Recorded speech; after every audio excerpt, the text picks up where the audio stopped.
Welcome to LaunchPod, a product management podcast brought to you by LogRocket. Today, our guest is Jennifer Moore, a seasoned product executive who has built and launched customer-centric, data-inspired solutions for over 20 years within B2B SaaS and financial services.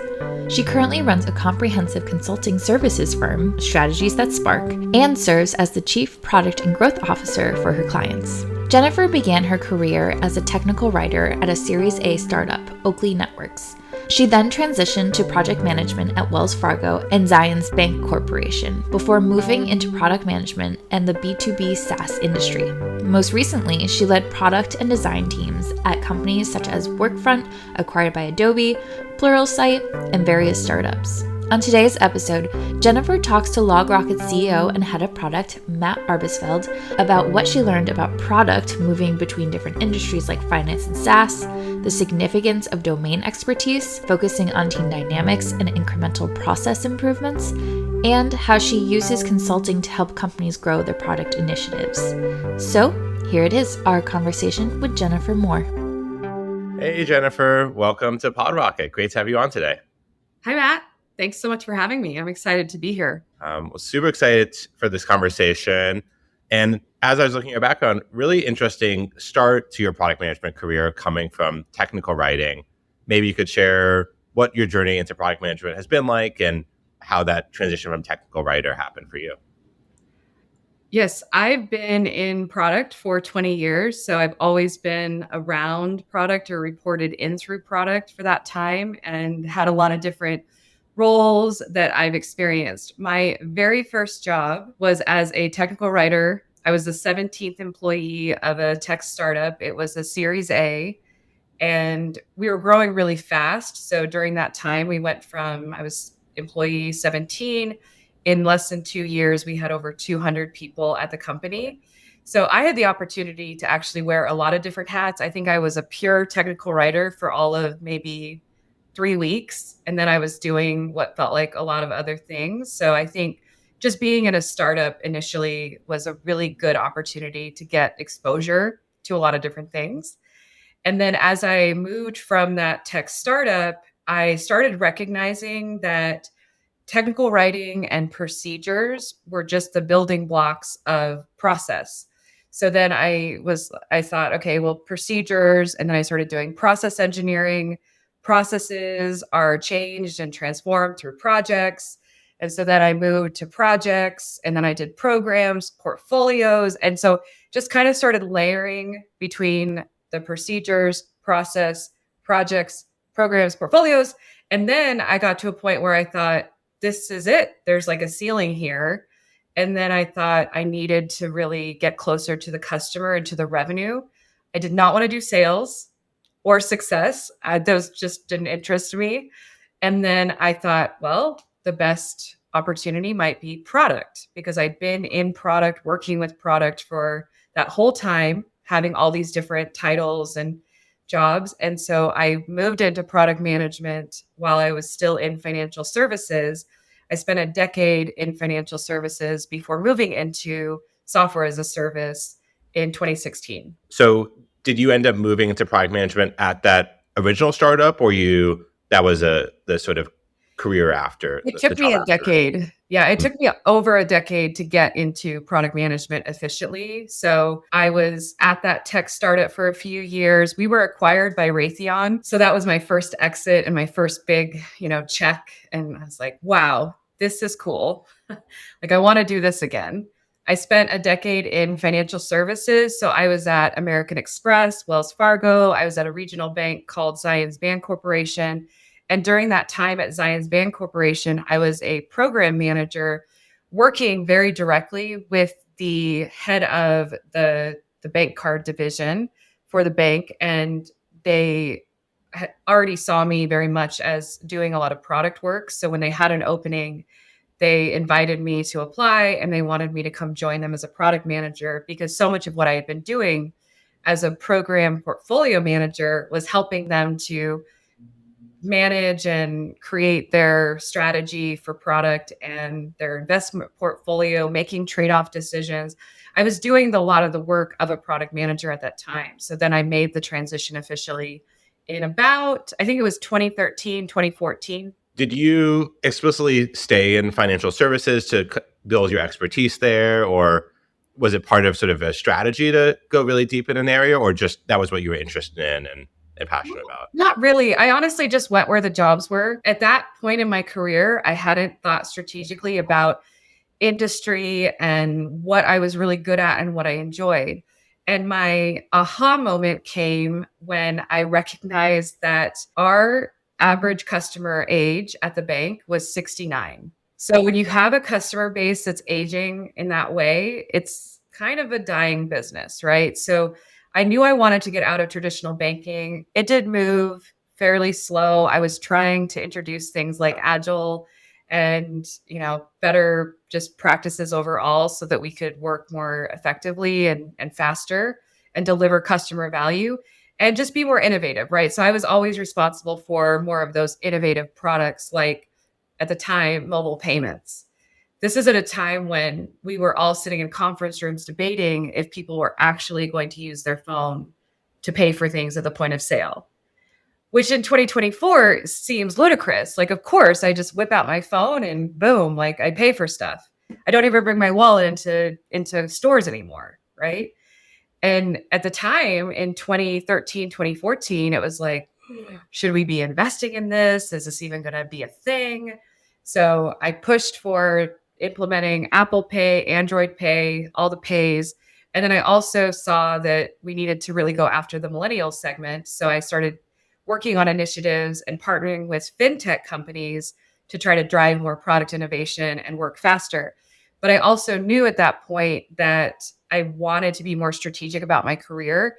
And the biggest leap that I needed to make was to go somewhere that was way more agile and just faster moving. So I moved into software as a service and I got more than what I asked for. So you sort of saw more the puck moving towards software and decided to go. Yeah. And the reason I ask is a lot of folks who listen to us are maybe interested in a career in product management. And one thing I've heard a few times is if you go deep in an industry, that's a really nice way to transition over. So I guess that could have happened, by happen chance for you, but then sort of you were more explicit about it later. Right. I will say, and this is just a reflection that I've been having recently.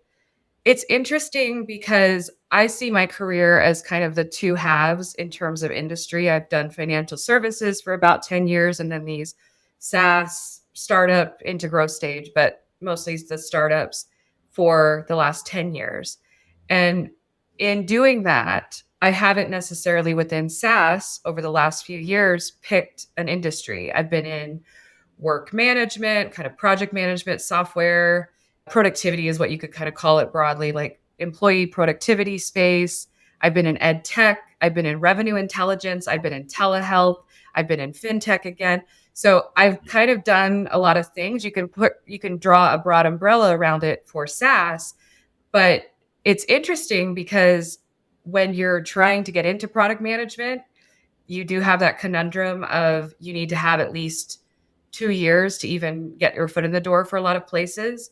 So you're in a bind there, but it's actually true on the other end. As a chief product officer, a lot of the roles, they want deep domain expertise. And so if you haven't chosen one specific place to, anchor on or, a specific industry, it's actually kind of challenging because oftentimes the job descriptions for a chief product officer or a VP of product, they'll be very similar. Own the vision, own the strategy roadmap, present to the board, lead a team, high performing, blah, blah, blah, process, right? Operational excellence. They're all very similar, but then there's always that one line item that says must have 15 years experience in manufacturing. And it's like, oh, I've not done anything in that space, right? Or I don't know that specific industry. So I think and I'm not saying like, woe is all the CPOs, but I do think there's an interesting parallel there for people trying to break into product management for the first time and for people like me, 20 years in, who are at that chief product officer level and want to land somewhere where we feel like we can really make a good impact. But they're also wanting this very deep domain expertise that supposedly you're supposed to also have chosen and made happen, right? That's really interesting. And coming from the CEO's perspective, I've never hired a head of product. And that's something I could imagine, having been in the same industry for basically my whole career, 10 years, it feels scary to hire that person. And as much as you can de-risk their industry experience, you feel a bit better about the risk you're taking on. So yeah, exactly. I don't begrudge CEOs or hiring people, like hiring managers, but it is challenging. Makes sense. And I think a lot of the people who have sort of been in the industry may also not come with new ideas and sort of a new perspective. So I think you can also learn a lot from people who know sort of the adjacent spaces, who can bring a new perspective. So probably something that should be relaxed a bit more, and people could also be a bit more open-minded on their hiring side as well. I'd like that. So I guess recently you've been more in the consulting space and working with other groups to help them. Maybe could you talk about that and what have you noticed from your consulting days and sort of patterns with the people you work with? The last 4 years or so in tech have been so volatile that it almost feels like we're all just showing up for an interim gig. And then they're like, well, we don't need you anymore. See ya. Layoffs, etc. So because of that, I do feel like this was just a natural move for me, where I have, like most people in tech, I've had that volatility. And so it's about probably me just wanting to have a little bit more control and choose who I work with based on taking on contract work and saying, okay, yes, let's do this for a set amount of time, 6 months, whatever it is. And knowing that there's an actual end date and it's not going to be this big surprise and it's not going to be some traumatic event. Like, we're going through layoffs, like, so appreciate you, but goodbye. So I think because of that, consulting has really been a bright spot for me this year. I've really enjoyed the clients I've been working with. As I kind of mentioned there at the end, I've worked with fintech, telehealth, venture studios. I've worked with some SaaS companies. I've worked in manufacturing, ed tech. So just a lot of different variety, which I really love. I love the change and I love the variety of it all. And so consulting for me is really nice because you come in and I like to work really fast and kind of sum up, what's happening and what needs to happen and make changes quickly. And as a consultant, they expect you to do that. Right. It's not something where they're saying, whoa, hold on. What are you doing? They just trust that you have the level of experience, the expertise, the skills, and the people leadership to be able to come in, really closely embed yourself or, like lead a team as if you're the permanent full-time person, and then be able to come in and make changes and help improve everyone's lives and make the customer's experience better in a very short amount of time. So I've really enjoyed it so far. I'm pretty new at it. I'm only a year in or so, and it's proven very beneficial, rewarding. I'll say it, lucrative, right? Consulting is lucrative. And so I know some people are predicting that, this is the future and everyone's just going to have gig work and we're all going to be contractors in the future, right? No one's going to be a permanent full-time employee. I don't know if that's true necessarily, but I think for people, like me, who've really been around the block, seen the movie, it makes a lot of sense.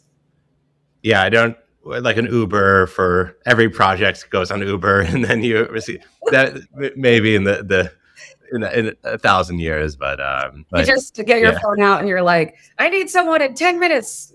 No. To answer this one question. Yeah, exactly. What are the types of projects is it like you're working in an interim capacity, or folks want to get product velocity up and they bring you in? What's the nature of types of projects you've worked on with clients? Yes. So I have a spectrum. At the one end, I do just 1 day or week-long workshops. So it's more project-based, where I'm coming in and maybe doing a design sprint, or I'm doing a training on product strategy, or there's like something really specific that a product leader or a CEO or co-founder needs help with. And so I'm brought in for a very specific purpose and for basically 1 day to maybe a week-long workshop type format.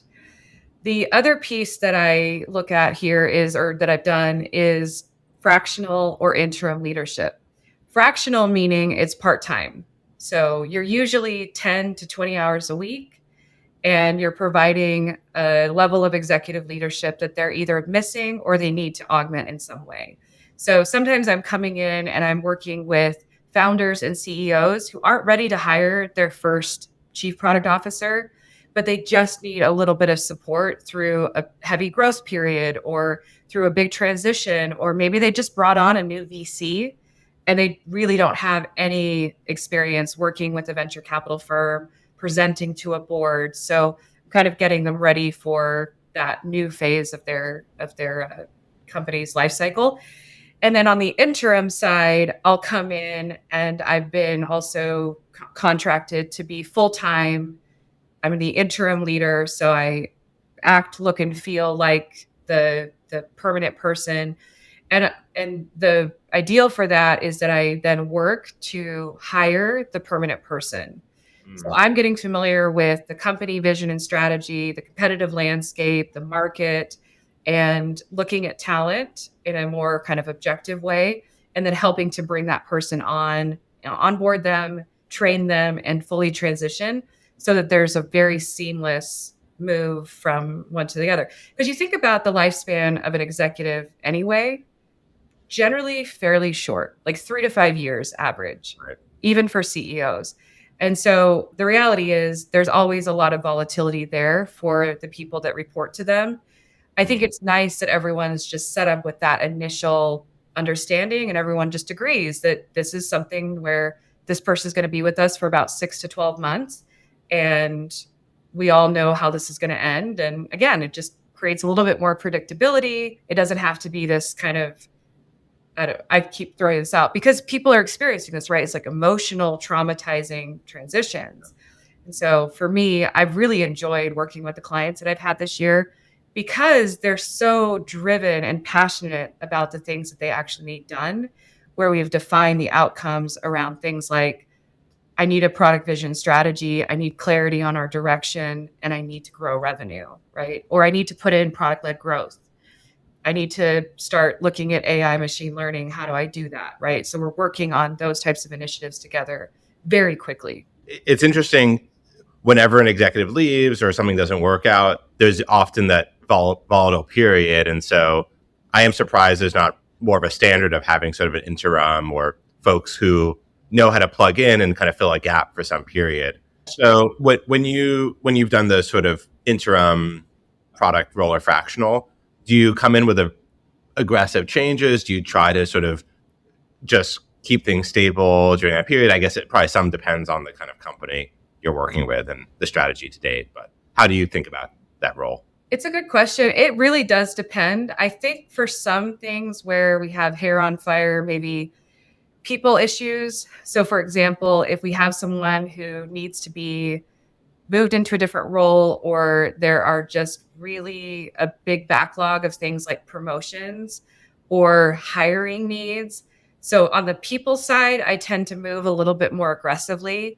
And just based on the context that other people are bringing, I'm making an assessment. But also, if there's a really big issue that needs to be fixed and changed, because I think one of the things as a leader, regardless of whether you're permanent, temporary, the worst things, one of the worst things a leader can do is condone poor behavior / even performance, right? Yeah. If you're there condoning that, it makes all your top performers look at that and go, why even bother? Right. And you're going to have attrition risk, which then puts everything else at risk. So I focus on the people first generally, and I move pretty aggressively. When it comes to things like process changes and those types of things, I tend to come in and want to just observe. And I always say there's kind of the documentation. Sure. Send me the Miro flows and the, Excel spreadsheets and all the things. I'll look at all the documentation, but really what I want to do is observe the real way that things get done.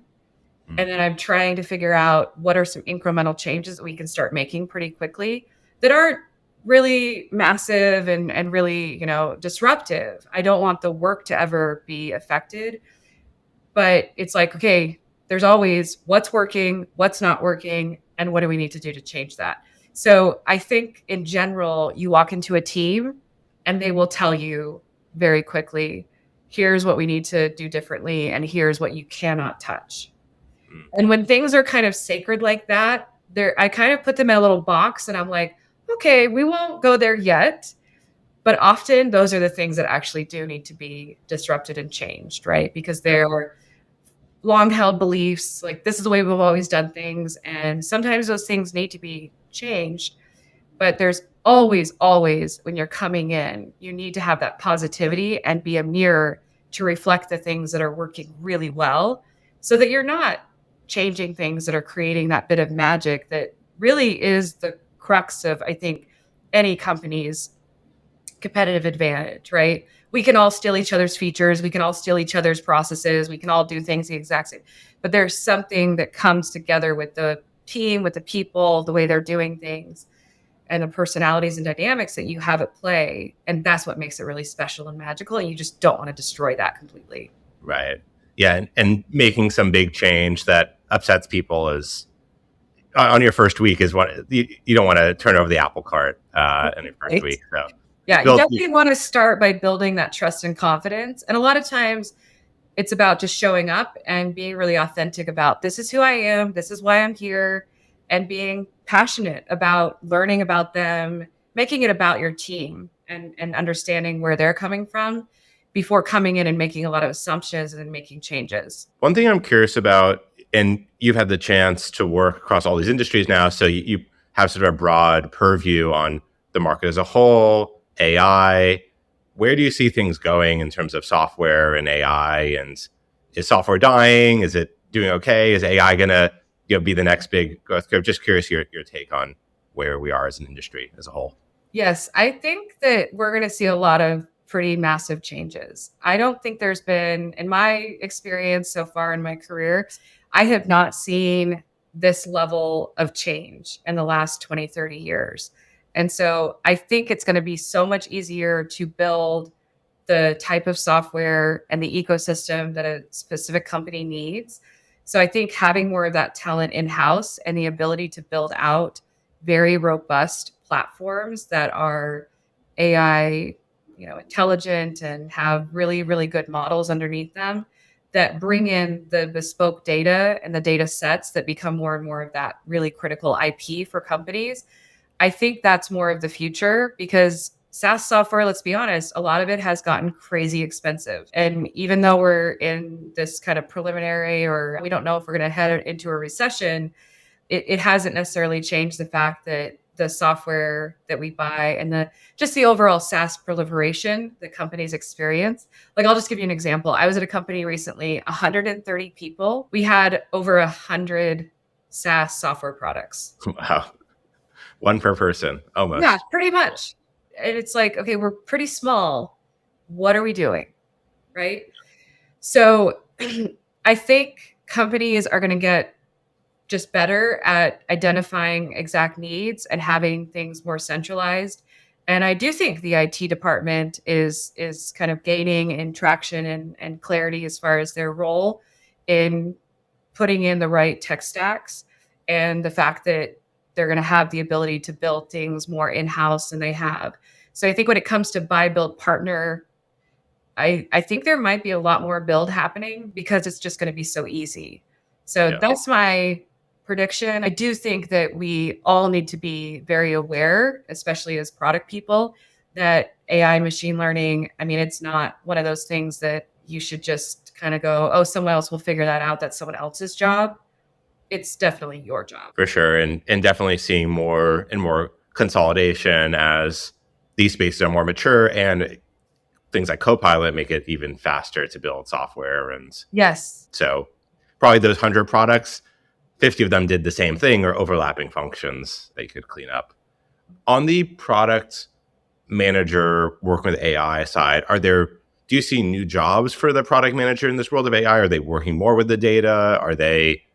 Is it just kind of a new set of tools to learn? How do you see AI influencing the job of the product manager? Yes. So first and foremost, I think just overall productivity, right? So leveraging generative AI on a daily basis, whether that's through synthesizing qualitative data and information through your interviews, et cetera, and then also the way that you analyze the quantitative data. I still think there's going to be those data specialists that are needing to create the structures and the kind of back end work that has to happen to create data dictionaries and data sets that make sense that people can actually leverage.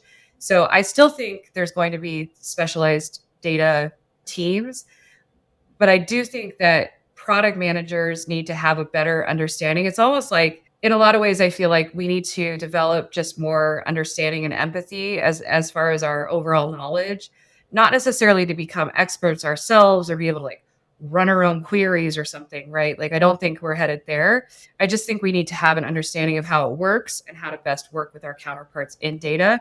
Because the reality is these data teams are growing, and a lot of the resources that might have been put towards a product management function or a design function might actually be going now to data, and we have to continue to do more with less. And that's okay. It just means that we have to focus and we have to actually really be aligned on what our vision and strategies are and how we put together a compelling data-driven roadmap. So I think we need to just be very aware of and have a good understanding of the type of work that our data counterparts are doing and the power that they can provide back to us. But the number one thing we can continue to do is ask the right questions. Because if you're not asking the right questions, you're just wasting everyone's time. Yeah. And I think too often people don't really know how to do that. And learning how to work with those data teams as a product manager. And it's a little different than, hey, here's this design and here's the spec for how I want things work. And what I've seen, it's more about, here are some inputs and outputs I want. Hey, data team, can you help with this? So sort of there's a new muscle to build there in product. Right. It's a learning opportunity. Well, yeah, super interesting conversation. We covered a lot of topics. If folks want to work with you in your consulting, where can they find you? How is it best to get in touch with you? Yes, so I'm on LinkedIn. You can DM me. Great way to connect. I also have a newsletter. You can subscribe to my newsletter. Always comment there if you'd like to interact. And I also have my Calendly link available on LinkedIn. You can schedule 15, 30 minutes with me anytime. I'm happy to connect with anyone who would like to talk shop or, just get to know each other better. I always love making new connections. And of course, I love working with CEOs and founders on their growth strategies and helping them improve their product and their teams. Awesome. Well, hopefully you're not flooded with requests after this. But thanks so much, Jennifer. I really appreciate the conversation today. Thanks, Matt. Really great to be here.